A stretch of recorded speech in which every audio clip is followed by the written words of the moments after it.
Hi, I'm Chad.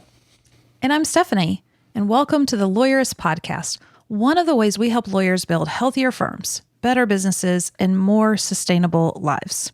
Today, Chad's going to talk with Aaron Thomas about marketing for people who don't do marketing. And today's episode is brought to you by Posh, and you'll hear Zach's conversation with them in just a bit. So, Chad, we just closed our company down for the week.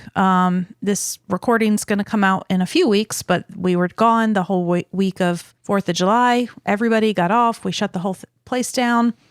And I think both of us did a pretty good job of not really working. Yeah, I was pretty well unplugged, went to Puerto Rico, caught a little bit of a cold towards the tail end of it, but I had turned my notifications off for the most part, even though I did go in and check it every couple days just to make sure I wasn't missing any emergencies, but probably wasn't supposed to do that. Bad on me, but nothing burned down, no emergencies, but no, it was great.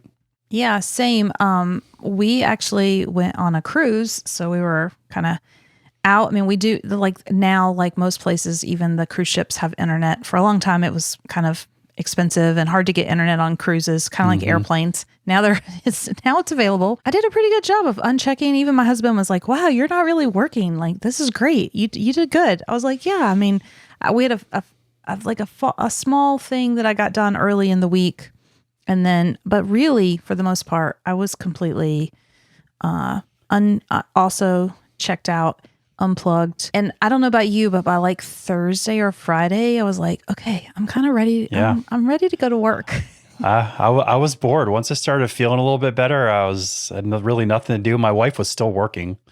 So I was kind of bored. I was like, I'm ready to go back to work now. That was enough time. Because I took Friday off before we left also, because that was the day we flew to Puerto Rico. So I had like 10 days off. Yeah, same. And it was nice. And I wrote in the blog for the week that we were off, if anybody wants to go to our website and check it out. I write a blog every Wednesday and, kind of one bold idea. And, I was talking about when you exercise. Like, a lot of people forget that they think like the exercise is actually when you like tear your muscles, and it's during the rest and recovery that the muscles rebuild and get stronger and better. And I use that to kind of explain, that's one of the reasons that we need unplugged downtime. We need to take time away. We need our businesses to shut down. Like, we don't really plan for that in a business cycle, but it's so healthy, and we don't realize it, but we all got stronger last week. Yeah, it's always so interesting when I have that conversation with our Labsters, like, hey, by the way, we have a call next week or in 2 weeks, but our office is closed, and they're like, "Oh, that's so cool that you guys do that." It's like, you could do that. I mean, don't have to start with the whole week. I mean, you could, but I mean, you could do some form of that, and they could do that in their business, whether it's that week or a different week. Yeah, we have lots of Labsters who've taken our lead. They've been intentional. A lot of people will close now the week between, at the end of the year, between the holidays, between Christmas and New Year's. That doesn't work for our business. We tend to be very busy during that time. And so a lot of people do take planned time off then, but it's just hard for us to do a complete shutdown then. But if that's a slow time for the law firms, that might work. Yeah. One of the things I challenge firms with, so if you're listening to this and thinking that could never work for me, take some steps. I mean, it's the summer now. Labor Day's coming up, and most people close on that Monday. What if you closed on Friday as well? So that, and maybe even Thursday, Friday. So then you're giving yourself, giving the team Friday, Saturday, Sunday, Monday, like 5 days off. That would be a great start, right? In a plan. And you do it intentionally. We don't just shut down one day. We've let our clients know for months, and we plan for it, and we work around it, and you too can do it. It is absolutely possible. Yep. And that recharge is so like you and I said before we started recording, we're both like, all right, we're excited. We're ready to get back to it. Let's go. That's a good feeling. It feels good to be ready to come back. It is. It is a good feeling. I think all firms, all employees need to have that feeling. Absolutely. Well, let's check out Zach's conversation with Posh, and then we'll head into your conversation with Aaron. All right. Sounds good.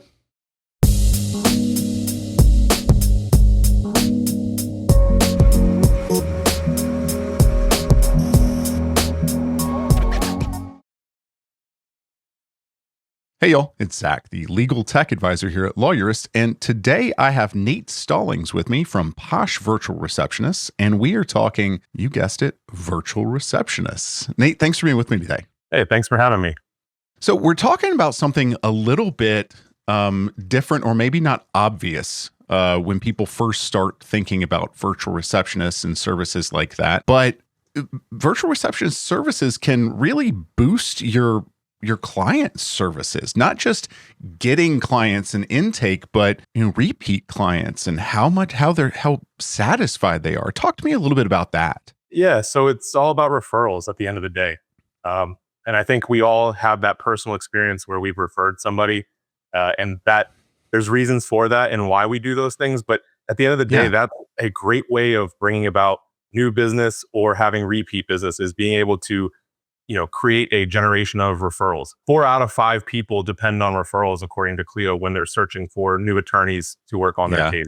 And Nielsen has done a study that says 84% of people trust reviews over other marketing channels, right? So you've got billboards, you've got things like that, but at the end of the day, that might just be the entry point to where someone comes into your lead funnel. And then from there, they're looking at reviews and they're deciding, okay, am I going to go with you or am I going to go with somebody else? So it's really important to have that word of mouth referral and to have people willing to talk about, your practice and how you're making them feel, and how not only did you just win the case, but, did you actually, take care of them and those kind of things. Well, so bring me into how having a VA, a solid VA company, boosts this referral process then. First piece of kind of any business is pick up the phone, right? If someone's calling you, making sure that you're picking up the phone and you're helping with those lines of communication, right? So if you try to call someone and they don't answer, well, that's a strike against you. And let's say you call them multiple times because you're an existing client and they don't answer, that's strikes against you again, right? And they'll move somewhere else. I think you've had a recent experience around that. Yes, actually, thank you for the segue into there. I just changed internet service providers because they wouldn't answer my call. They wouldn't connect with me. There was no way to get a hold of a human to solve my problem. I was having an issue, and there was no way to get a hold of a human or any. Honestly, it wasn't even a human. It was anything, any sort of nobody answering my calls.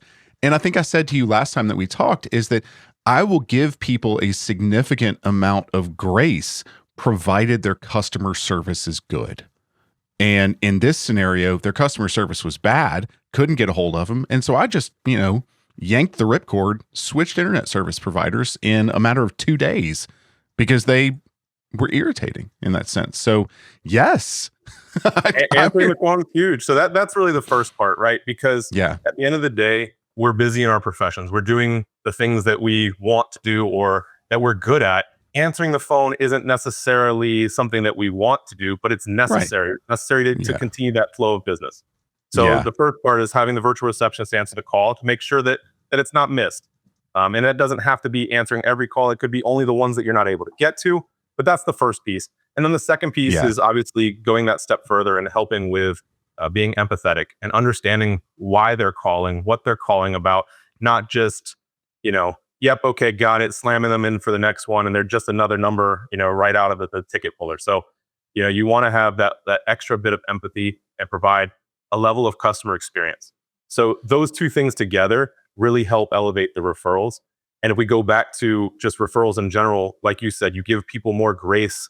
That business that you're now referred to, you're going to give them more grace because you've got a shared experience that someone has provided to you that says, hey, this is a good person. So you're not going to have them checking off every little box. You're going to kind of work with them, make sure things kind of go smoothly because you've got someone telling you, hey, trust me, they were good, right? And so that friction is reduced when you're trying to enter into that new practice or that new business that you've never been in before. Yeah, well, and I think this can also affect the flip side. It would go against getting negative reviews. It would keep you from getting reviews of, they were great, they were fine, but they wouldn't answer their phone. Yeah, I mean that's the one thing that people complain about the most of everything is poor communication, right? The attorney's not available, whether it's they are not answering my calls, they're not returning my emails. That's probably the thing that we see most. And I think if you just go in general, look at firms' reviews, that's probably one of the biggest things. Other things are lack of trust and transparency or lack of empathy and understanding. And if you can nail those 4 things, then I mean, you're really going to generate more referrals. You're going to generate more business, repeat customers. And it's not hard to do those things, right? Yeah. Be empathetic. We all want to be treated that way when we're dealing with a situation that, is personal to ourselves. And especially when we start talking about the legal realm where, I mean, that is so different from everything else for most people, the common folks. Yeah. It's a little bit frightening or daunting to go into that. And so then having somebody that they're expert in their field, but they also are just a good, compassionate human, and they're trying to help walk you through the process, that brings a lot to that client. And they feel safe, they feel warm, and they will gladly tell other people about that versus someone that's just an expert, but then they're, a complete prick the whole time. It's not going to go over very well. And yeah, you might have won, but at the same time, they're like, yeah, hey, if you don't want to deal with this kind of person, you're not going to go there. So yeah, that's true. Well, before we wrap up, talk to me real quick about why Posh then. Why Posh as the virtual receptionist? Sure. So Posh is a virtual receptionist company. We're what you would call a boutique. We're not massive. We've got 2 offices. Everybody's in-house. So that right there alone kind of helps us defend against the, oh, well, no one knows about my business, right? That's a common thing that a lot of people get upset about or frustrated about is, well, I want someone that can act like they're the front desk receptionist and know a little bit about my business. Right. And so it helps being a smaller service that isn't this, mega giant thousands and thousands of agents. So that's a good piece. And like I said, we're all in house. So that really helps from a perspective of being able to walk over and talk to someone, hear somebody on a call is having trouble, and work with them right away, get them additional coaching or additional help to make that call or the next call better. Love it. Well, if people want to learn more about Posh Virtual Receptionist, where can they contact you guys? Sure. They can go to posh.com/lawyerist. That's the first place to go. But if you want to give us a call, 833-GET-POSH, and let us know that you heard about us on Lawyerist, and we'll give you a 14-day free trial. Oh, love it. Love it. Well, Nate, thanks for being with me and talking to me about, virtual receptionists and how that can enhance the client experience in our offices. I appreciate your time. Thanks. Yeah, thanks for having me. I'm Aaron Thomas. I am a family law attorney and founder of prenups.com. I've been practicing law almost 25 years now. And somewhere along the way, I went from someone who says, oh, I don't do any marketing to now someone who can't shut up about it. So maybe you could call me a recovering marketing skeptic. And what I love is anytime, because you do workshops inside lab all the time around marketing, and there's some of our most popular workshops that we offer. I mean, people tend to either come to them, which is usually the case, or they make sure they catch the recordings. Yeah, no, it's been great, and I'm learning as I'm teaching as well. So yeah, it's helping me too. So what does it mean to be a marketing skeptic? When you said, I'm a recovering marketing skeptic, what does that mean? I think anyone who has spent some time around lawyers and you mention marketing, there's always going to be a significant number of people in the room who say, "Oh, I don't do any marketing," or "We don't have to do any marketing." And almost like a humble brag, right? Like the implication is, I just get referrals, and those referrals are sufficient to sustain my practice. And I'm not one of those types of lawyers that has to go out and chase clients with marketing.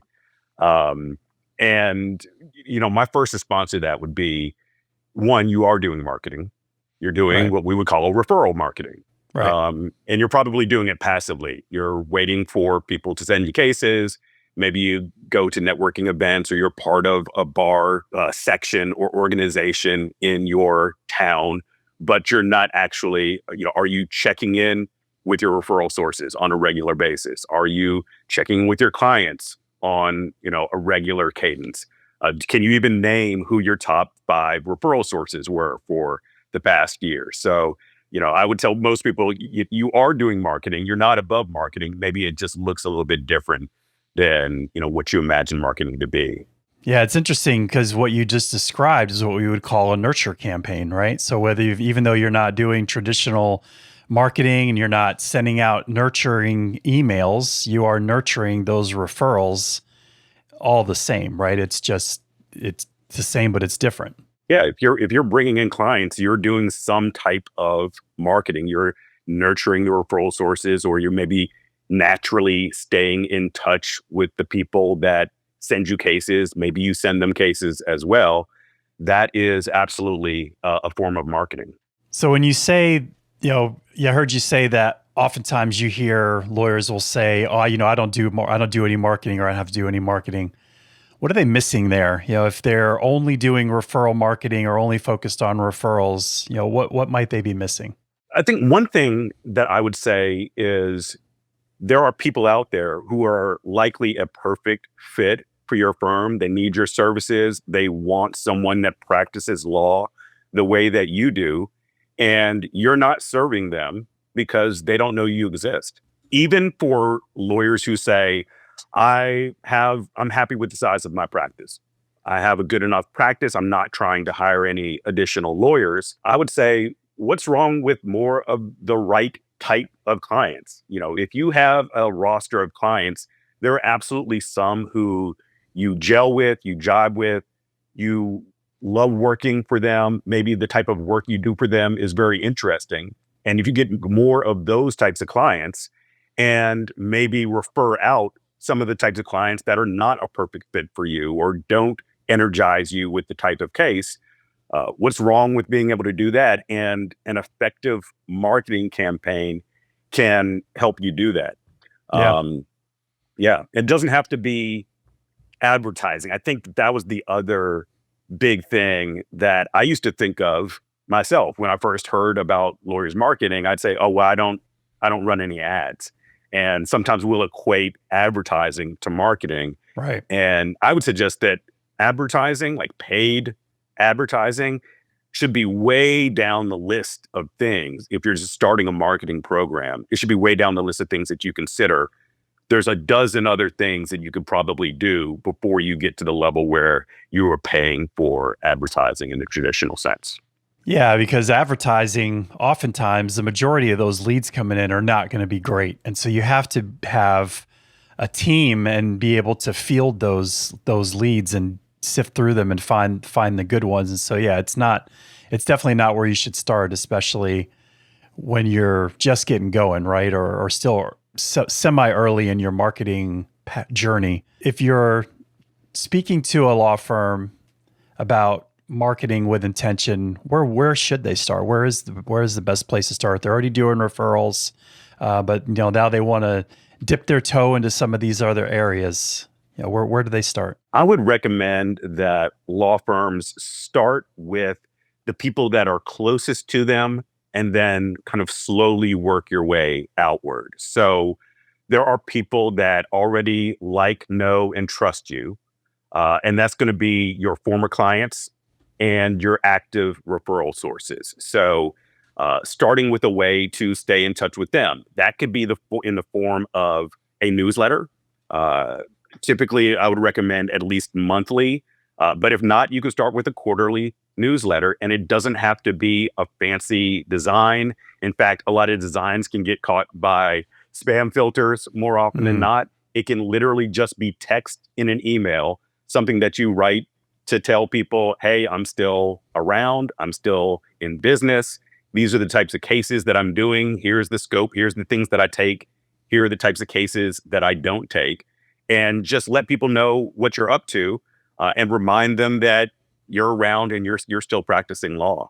If you were writing a newsletter, say quarterly or monthly, and so that all sounds great. You're providing, this is what I do. This is the kind of cases. This is what I've been working on. Outside of that, what kind of value could they add to those newsletters to really, because I'm a firm believer that when you can add value to people, you can differentiate yourself from everybody else that's just out there trying to sell you something, right? Or trying to get a customer. But what kind of value could they add in their newsletters? I think a good goal for a newsletter is to make it something that people want to open, even if they don't have an active legal issue at that point. So particularly if you are an attorney and your clients are local to you, it could be something general interest, events that are going on in your area. For example, if you're a family law attorney and you represent a lot of parents for custody cases, you could have, 5 things to do with your kids this spring, or events that are going on in your area. You could have TV shows that you're watching, something that shows your personality, anything that allows you to stay top of mind and get people to open it. When I first started my newsletter, I would make any kind of reference to the type of law that I practice, maybe 20% of the newsletter. And the remainder of the newsletter would be, we'd put a trivia question in there. People love to try a trivia question. We'd do events. I'd maybe talk about a book that I was reading or a movie that I just got done watching. It doesn't have to be 100% black letter law. And in fact, a lot of times those kinds of newsletters are not the best performing anyway, because your clients may not want to read a legal treatise every month. It's a good point. And even, current events, not political events, but if you can tie, there's this thing David Merriman Scott always taught about, it's called newsjacking, right? So if you can find interesting topics around that you can connect to what you do or that would be relevant to your ideal audience, that's always interesting. And you get people to open your newsletter and actually read it. Yeah, no, I think that's a great point. Yeah.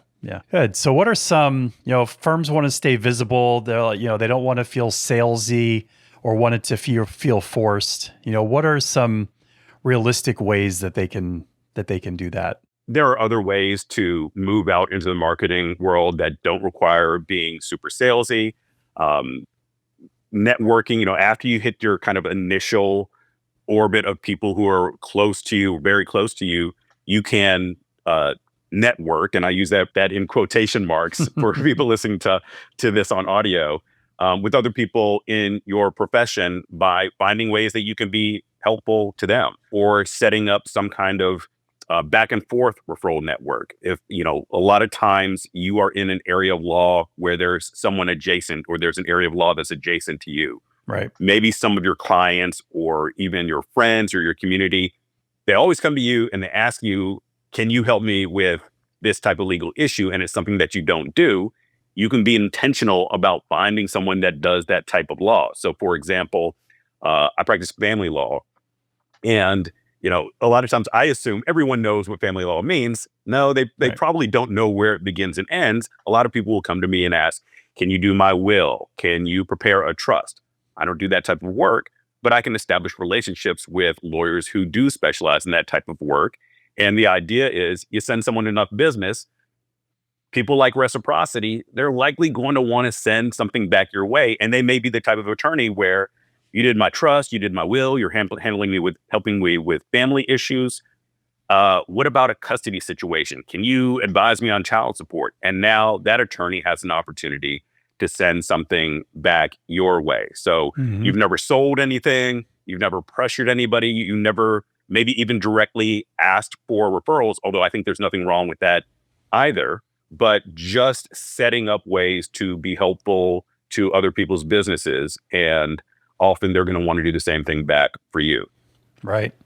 And to your point, right, you don't want to get too comfortable in those relationships that you have, because business is built on relationships, and especially when it comes to referral marketing.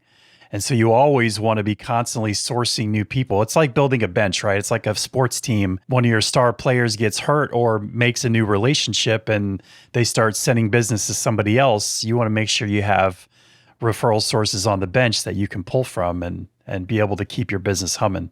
And that also kind of ties into those other marketing channels as well. The newsletters and, emails and, whatever else it is that might make sense. Yeah, no, I think that's right. You don't want to put all of your eggs in one basket. And I think that naturally extends to maybe the next step that I think some of these firms could take, which is making yourself easy to find. And one way that you can do that is by creating some kind of helpful information for people who have the problem that you can help them solve. So, for example, it can be anywhere from writing a blog to filming a video, to creating a short ebook or PDF or download, a checklist. If you're a estate planning attorney, here are the things you need to think about when you get married, when you have a child, when a loved one passes. Again, you're not going and being salesy, you're not doing anything but sharing your expertise in a way that can be helpful to people. And that is naturally going to, one, make you easier to find by your ideal clients. And two, position yourself as the expert.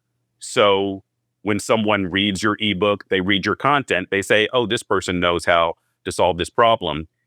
I think I need to go a step further. This is the person I'm going to reach out to and see if they can represent me in my case. Yeah, it's a good point. It's back to that adding value piece, right? And the one thing that I always tell people when it comes, like we had said, people don't want to feel salesy, but if you're educating on something that you know about, you're really just teaching, right? And then the sales, if you do it, if you teach well and you add value, the sales will naturally happen. I think we put this taboo energy around the word sales, putting that in air quotes if you're listening to this, but and it doesn't have to be this forced sales thing, right? You're educating. Right. A lot of the best content, there's not a single pitch in it. You're literally just spelling out, here are the steps that you take. Here's how you get started. Here are the top 3 or 4 things that you need to know. And the sales happens naturally. It happens because someone wants to work with someone who knows what they're talking about. Yeah. And I think sometimes people are maybe afraid of giving away that knowledge for free, right? Because there's the thought of, oh, well, if I give it away for free, then they're not going to pay me. But the reality is well, actually, let me let you answer that. What would you say to people that maybe have that mindset? Because I think a lot of law firms maybe do have that mindset. I used to think the same thing, that if I'm putting all of my best tips in writing, either 1, other lawyers are going to steal it, or 2, that the client's not going to need me because I just gave away the whole shebang. And what I found is we're all willing to pay for convenience. Just because I know how to do certain things around my house doesn't mean that I wouldn't prefer to pay an expert who can mow my lawn better and faster than me, or clean my house better and faster, more efficiently than me. They know the things to look for that I don't. And it's the same thing with legal work. I've even told clients from time to time, you can do this on your own if you want. The forms are online. Here's where you go. Here's how you fill them out. Here's how you file them. People are willing to pay for the service to have it done by the expert. I think that sharing your knowledge makes them more likely to come to you, because they're going to say, I don't know what I don't know. Yes, I know steps 1, 2, and 3, but if it runs into a hiccup, I don't know where to go from there. I would prefer to have someone come in and then also advise me on the other things that maybe aren't even top of mind, even if I know the basic steps of getting this done. Yeah. I mean, it's like people love to learn, but not necessarily do. I think that's right. I think that's exactly right. Right? Like we'll soak up knowledge until it's pouring out of our ears. But we're not likely going to go and execute on a lot of that knowledge, especially the things that we're not an expert in. Yeah. Even with legal issues, myself being a lawyer, when I want something done right, I go and I hire another lawyer to do it for me. So why would our clients be any different? I mean, this is probably a stretch, but my car battery went out a couple weeks ago and I had to go get a battery. And I went to, this is not a plug for Advanced Auto Parts, but I went to Advanced, even though the battery was $20 more, because I knew they would install it for me. I mean, I could install it, but I want to let them do it, Yeah. So, marketing oftentimes feels overwhelming. And I know, the law firms that we work with here in Lab, they come to us and they don't have a marketing plan and don't really know where to start, So what are 2 or 3 simple things that they could start doing right now this month? I would say number 1, a newsletter, and even that I would use that loosely. It does not have to be a planned out campaign. It can be an update on what you're doing, a little general interest, and a list of, here are the types of things that we help our clients with. And you can send it out to the people who already will be happy to hear from you, your former clients, and your active referral sources. A second thing, I think, for people who law firms who they're swamped, you're already busy, you're barely keeping your head above water with the amount of work that you already have. There are tons of talented marketers out there. You can find someone online. You can go to one of these Upwork or Fiverr or, one of these platforms that have people that perform specific functions and search for exactly what it is that you need. The same way that people don't want to do their own legal work, you may not want to figure out how MailChimp or Constant Contact or one of these, newsletter platforms work. And you don't have to hire a full-time marketing associate to your team. You can have someone that works for you just a few hours a month, and they take this marketing task off your plate so that you can maybe write the newsletter or communicate what it is that you want your clients and referral sources to know, and have that contractor perform the task. You can do a final check on it so that you're taking what may be 5 hours a month down to maybe 30 minutes of your actual time per month. And I think that's going to be a lot more digestible, and it's going to happen on a regular basis. Right. If somebody else is performing that function, rather than, oh, it's been 3 months and I finally have some time, I guess I'll get back to the newsletter. No, if you outsource 80% of it that can be done by somebody else, then it's much more likely to go out every single month like clockwork. And that's going to work better for what you're doing it for, bringing in clients. Yeah. And I think that last tip is huge, because that's always the drop off, right? It's always, it's new and it's fun and it's exciting when you first start the newsletter, but after 2 or 3 issues of it, it's not fun and exciting anymore. And you need another person involved to keep it rolling. Yeah.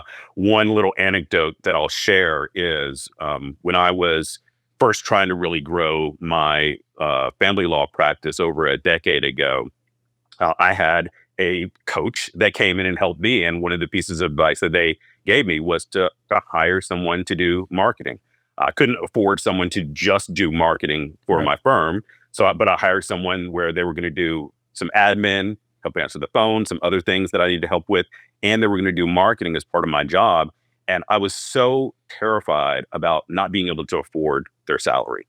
And it wasn't even a huge salary, but I said, what if I hire this person and I don't bring in enough business and that type of thing? And I brought in this marketing help. They were a full-time employee. They helped me with admin. They took over my newsletter. They started updating the website, started helping me prepare content, started editing my videos. And within 3 to 4 months, I needed to bring in another attorney to help me with the amount of work that we were doing, because so few attorneys are doing, I think, even the basics of marketing, and may not realize how much of a boost it can give you just to make yourself a little bit more visible, just to stay top of mind with your existing clients and referral sources, just a little bit more, just to be that first name on their lips when they think about the service that you offer. I think it can be so game changing just to take that first step of marketing for a lot of law firms. Yeah, and that first step is the hard step, right? Once you make that first step, you're like, oh, this isn't so bad. We could do this. It's totally doable. Yes. Yeah, totally doable. And like you said, good problems to have. Now you have to bring in another attorney because you can't keep up. That's the goal. Yeah, that's what we're going for. All right, Aaron, thank you so much, sir. It's been a pleasure, and I'll see you on the inside. Thanks for having me, Chad. All right, take care.